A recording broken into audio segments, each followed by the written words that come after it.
Equity Mate. I will say this about investing. Everything you do learn is cumulative. What I learned at 20 is useful.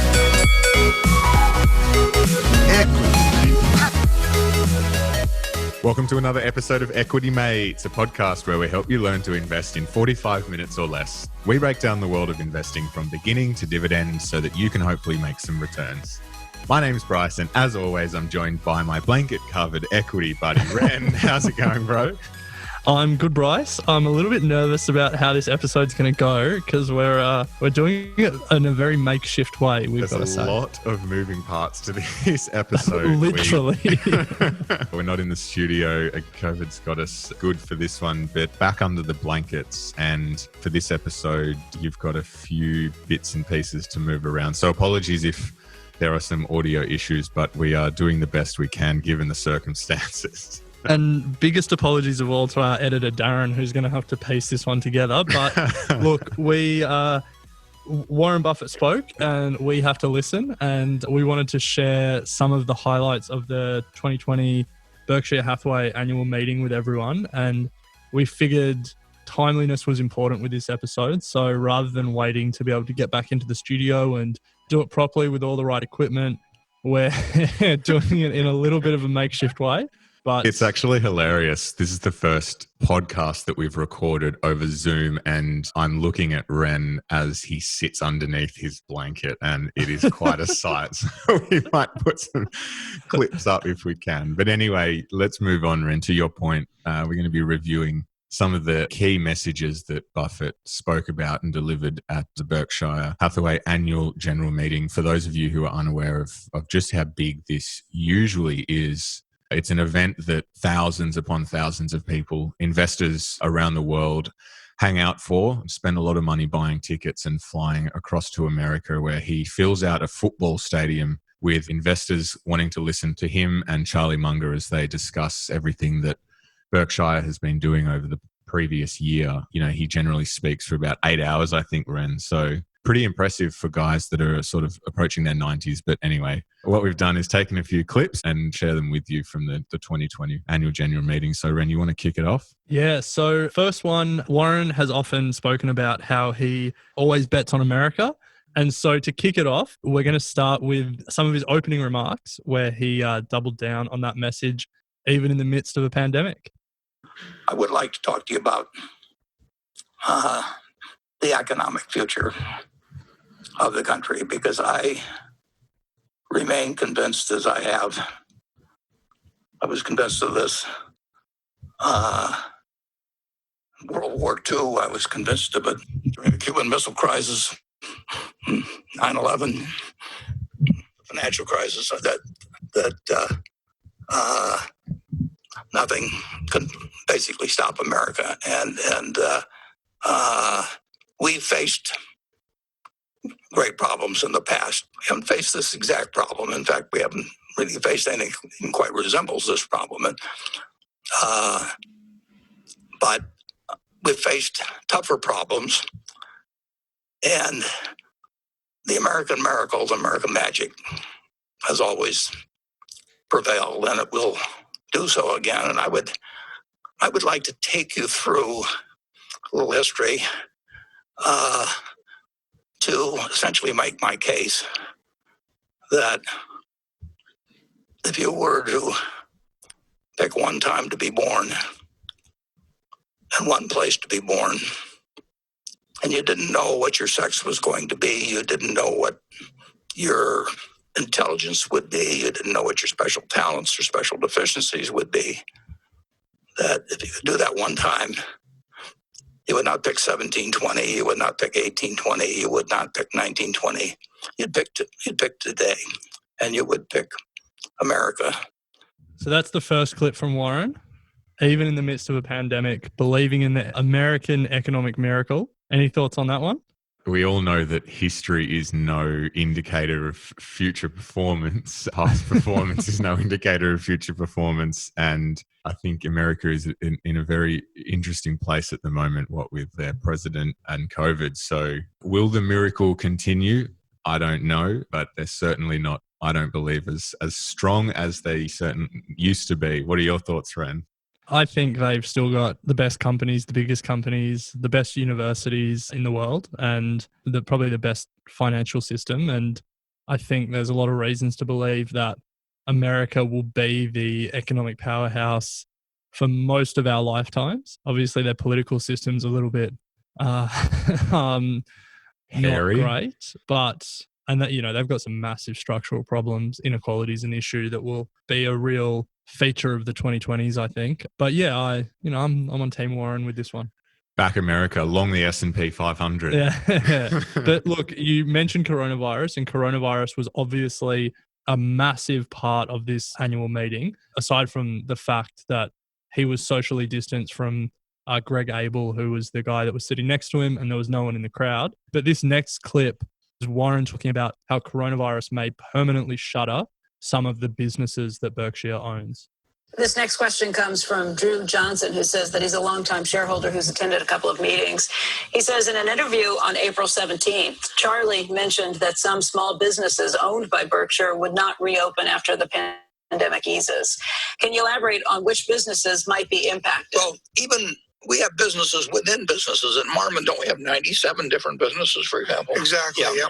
Yeah. And there are some weren't doing that well before. And I'm not talking about Marmon specifically, but they got a couple of them, and there's a couple of, and it may be that in effect, what's happened in the last couple of months has accelerated the decline and of those businesses, or their customers are developing different habits. I mean, people are developing different habits in retail. There's no question about that. Now, that doesn't mean we haven't got a bunch of good retail businesses, but there are businesses that were having problems before, and that have even greater problems. Now, we don't own our newspapers anymore, but we're financing the enterprise, which does have them. We've actually increased our investment in the newspaper business by selling the papers to Lee and then refinancing their debt.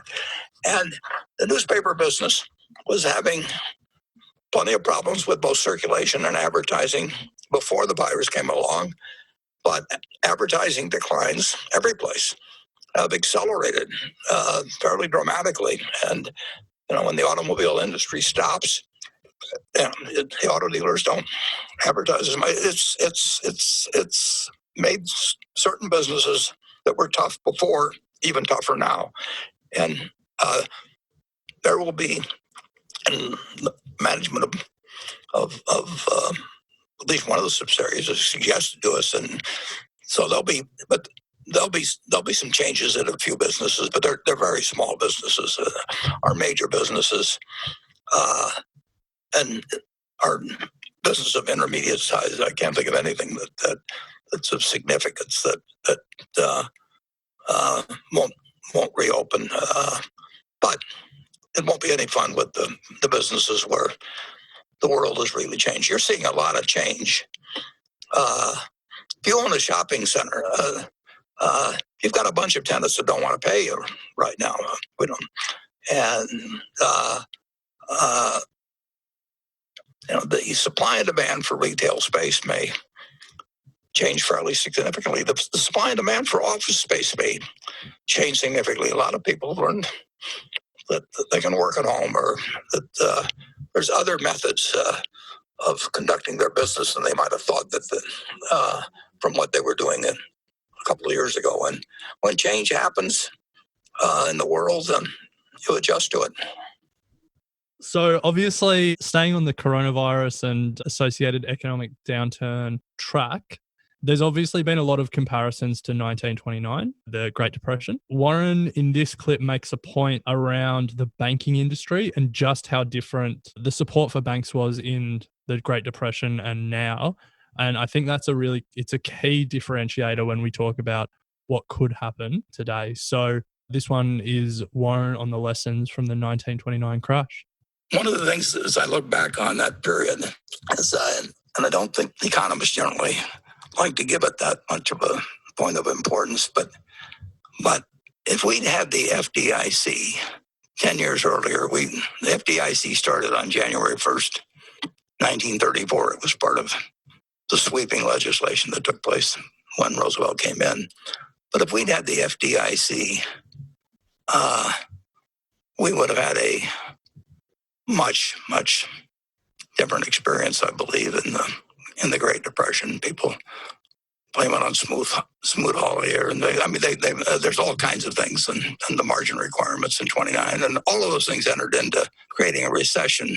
But if you have over 4,000 banks fail, that's 4,000 local experiences where people save and save and save and put their money away, and then someday they reach for it and it's gone.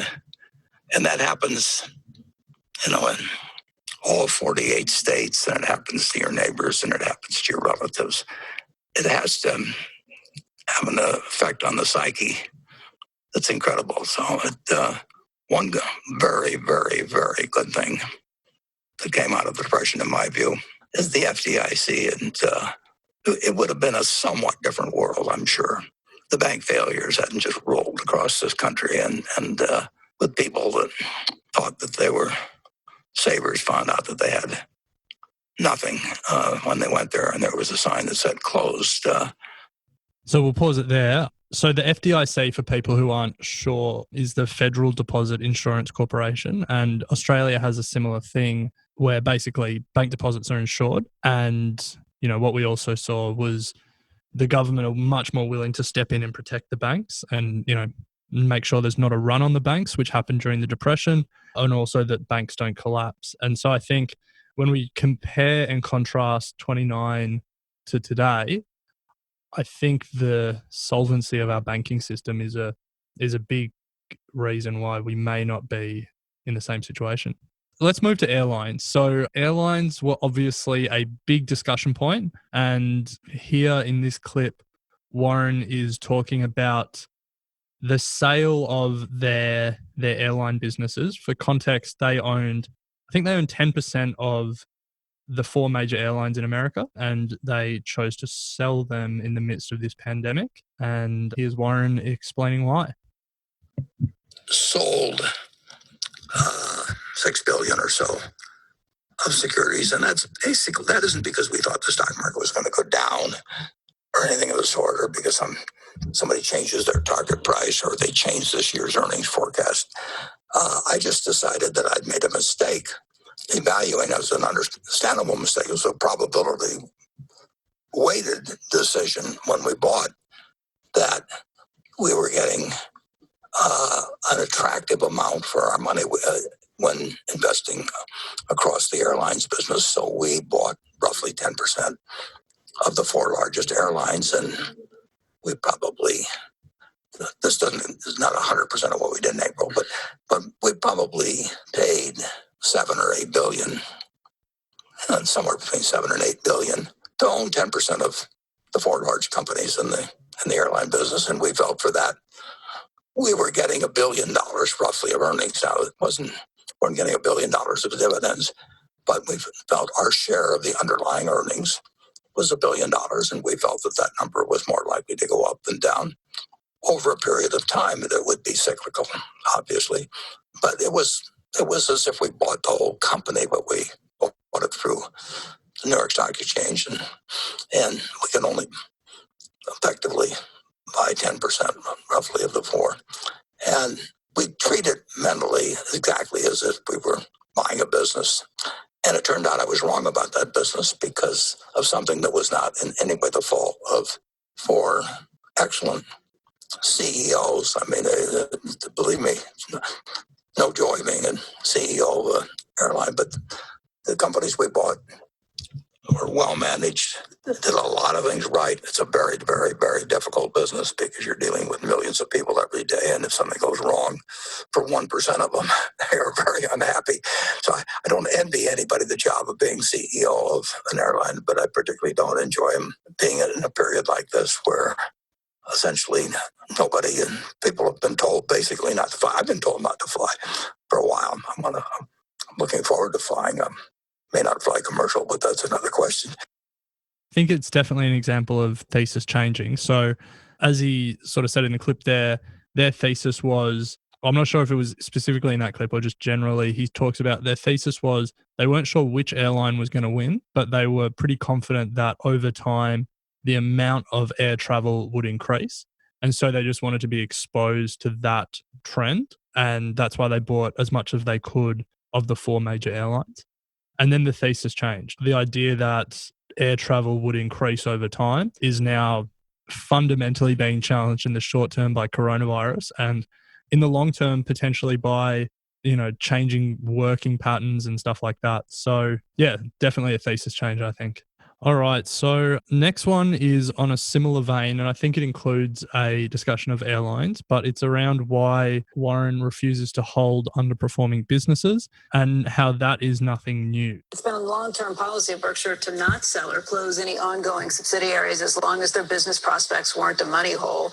Over the last year, he points out the sale of Berkshire Hathaway Media, and then Charlie's comments from that interview saying that several small Berkshire subsidiaries will not be opening when the coronavirus lockdown is lifted. So should shareholders assume that Berkshire has now changed its long-term policy in regards to keeping underperforming subsidiaries No, around? I think that policy was spelled out for maybe 30 years or so in an addendum to the annual report, that we have said that if a company or if an operation, we think its prospects are that it will continually lose money in the future, that we will certainly we'll try to sell it to somebody else, but one way or another we will not continue to hold it. And that is not a new policy, and it's not been changed. You can say, in effect, we did that with the airline industry to some extent.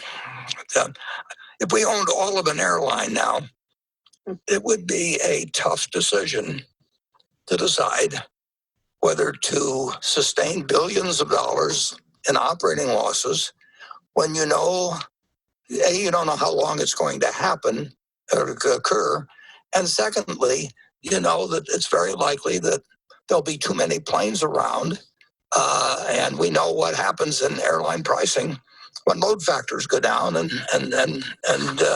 there's an oversupply of airline seats. So, we didn't have to make that decision in terms of our own operation on it, but we did make a decision that's a very tough management decision to make. And the government, of course, they've had the first wave of financing for the airlines, but to the airlines' credit, they have very aggressively raised money. I mean, it's amazing to me what a good job they've done of that. And in the case of, I think in the case of 3 of them, 2 of them, but there may be more coming, they've raised equity money too. I mean, they are saying that the debt holders and investors, you got to put more money into this business if we're going to be able to continue. And the government's done it, and private sources have done it, and it's exactly the right thing for the managements to be doing. But whether it makes sense, we'll find out for the investors. Warren not having a bar of that question, not saying that their policies have changed at all. I find the airline discussion interesting. I definitely think that was, aside from coronavirus, that was the main talking point out of this meeting. We did a video a couple of weeks back on YouTube around the capital raisings that we were seeing in Australia and how some of them were at low prices and how some of them were interesting. I imagine an airline trying to raise capital in a coronavirus environment would have been at a steep discount to their current price. So I have got 3 clips to go and we'll try and punch through them very quickly. So the next one is, obviously the US government is printing money like never before. And, the government is selling a lot of bonds, creating a lot of debt. And when you see a number like $21 trillion in debt, you often think, can the government pay this back? Are they going to default? And so Warren was asked that question, and here's his thoughts on this just massive amount of debt that the US government is incurring currently. Given the unprecedented time of the economy and the debt level, could there be any risks and consequences of the US government defaulting on its bonds? No. If you print bonds in your own currency, what happens to the currency can be a question. because you don't default. And the United States has been smart enough, and people have trusted us enough to issue its debt in its own currency. And Argentina is now having a problem because the debt isn't in their own currency. And lots of countries have had that problem, and lots of countries will have that problem in the future. It is very painful to owe money in somebody else's currency. But listen, if I could issue a currency, Buffett bucks, and I had a printing press, I could borrow money, and I could borrow money in that. I would never default. So what you end up getting in terms of purchasing power can be in doubt. But in terms of the U.S. government, when Standard & Poor's downgraded the United States government, I think it was Standard & Poor's some years back, that to me did not make sense. I mean, in the end, how you can regard any corporation as stronger than a person who can print the money to pay you, I just don't understand. So there you go. Not worried at all about the US debt. The Buffett bucks, yeah, I would invest. That's the next crypto after Bitcoin. The second last clip, obviously Warren and Charlie are getting closer to retirement, and there's a lot of talk about breaking up Berkshire, taking the businesses and splitting them apart.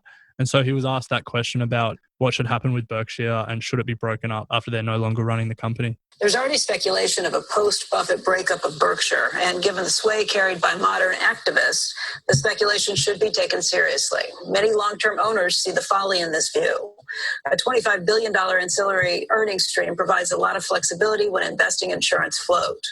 On our and your estate's behalf, could you more forcefully make the case of maintaining Berkshire's current architecture? If you don't, that responsibility will fall on an unknown set of shoulders with far less credibility. Well, if you were to sell Berkshire's various subsidiaries, you would incur a very significant amount of tax at the corporate level before anything was distributed to the shareholders. You can spin off a given one or something of the sort, but the ability to break up a diverse company without tax implications, there was something called the general utilities doctrine that prevailed in various ways up until 1986. And a lot of people seem to comment based on the fact that that didn't happen in 1986.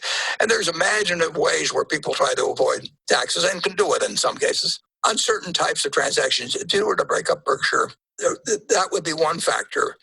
But the interaction of being able to move capital around in terms of being able to do things in insurance that we couldn't do unless there were the backup earnings and capital employed in the other entities, there's enormous advantages in capital deployment. So there you go. Unlikely to see post-Buffett breakup of Berkshire. So for all you Berkshire shareholders, which includes both of us, I believe, they'll likely stick together. All right, now last clip. Obviously, it's a scary time to buy stocks, and Buffett is sitting on $130 billion in cash and not buying stocks. So someone pretty fairly asked him the question, why are you saying buy stocks if you're not buying? So in the final clip of this episode, we're going to hear Warren answer that. Warren, why are you recommending listeners to buy now, yet you're not comfortable buying now as evidenced by your huge cash position? Well, as I explained, the position isn't that huge when I look at worst case possibilities. I would say that there are things that I think are quite improbable, and I hope they don't happen, but that doesn't mean they won't happen. I mean, for example, in our insurance business, we could have the world's or the country's number one hurricane that it's ever had, but that doesn't preclude the fact we could have the biggest earthquake a month later. So we don't prepare ourselves for a single problem. We prepare ourselves for problems that sometimes create their own momentum. I mean, 2008 and 2009, you didn't see all the problems the first day when really what really kicked it off was when the Freddie and Fannie, the GSEs, went into conservatorship in early September. And then when money market funds broke the buck, I mean, there are things that trip other things. And we take a very much a worst case scenario into mind that probably is a considerably worse case than most people do. So I don't look at it as huge. And I'm not recommending that people buy stocks today or tomorrow or next week or next month. I think it all depends on your circumstances, but you shouldn't buy stocks unless you expect, in my view, you expect to hold them for a very extended period and you are prepared financially and psychologically to hold them the same way you would hold a farm and never look at a quote and never pay it. You don't need to pay attention to them. I mean, the main thing to do, and you're not going to pick the bottom, and nobody else can pick it for you or anything of the sort. You've got to be prepared when you buy a stock to have it go down 50% or more and be comfortable with it as long as you're comfortable with the holding. And I pointed out, I think a year, maybe 2 years ago on the annual report, just the one before this most recent one, I pointed out that there have been 3 times in Berkshire's history when the price of Berkshire stock went down 50%.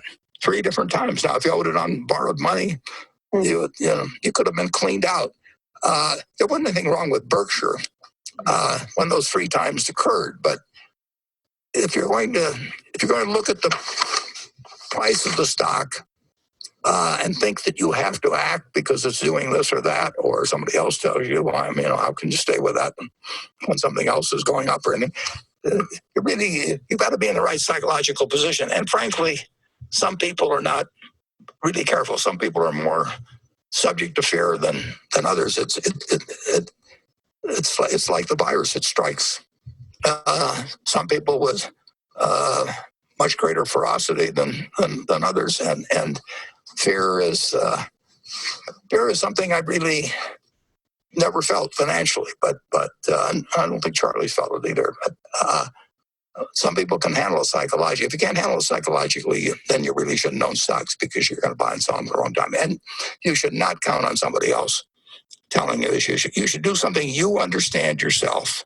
If you don't understand it yourself, you're going to be affected by the next person you talk to. And so you should be in a position to hold. And I don't know whether today is a great day to buy stocks. I know it will work out over 20 or 30 years. I don't know whether it'll work out over 2 years at all. I have no idea whether you'll be ahead or behind on a stock you buy on Monday morning. To have that level of conviction throughout his life, I think he knows what he's doing. That's why he's the greatest investor of all time. So we'll leave it there, Ren. Always good to chat stocks, and back next week. Thanks for listening to Equity Mates Investing Podcast, a production of Equity Mates Media. Please remember that everything you hear in Equity Mates Investing Podcast is general advice only. The content has been prepared without knowing your personal objectives, specific financial circumstances, or goals. The host of Equity Mates Investing Podcast may maintain positions in the companies discussed. Before considering any investment, please read the product disclosure statement and consider speaking to a licensed financial professional.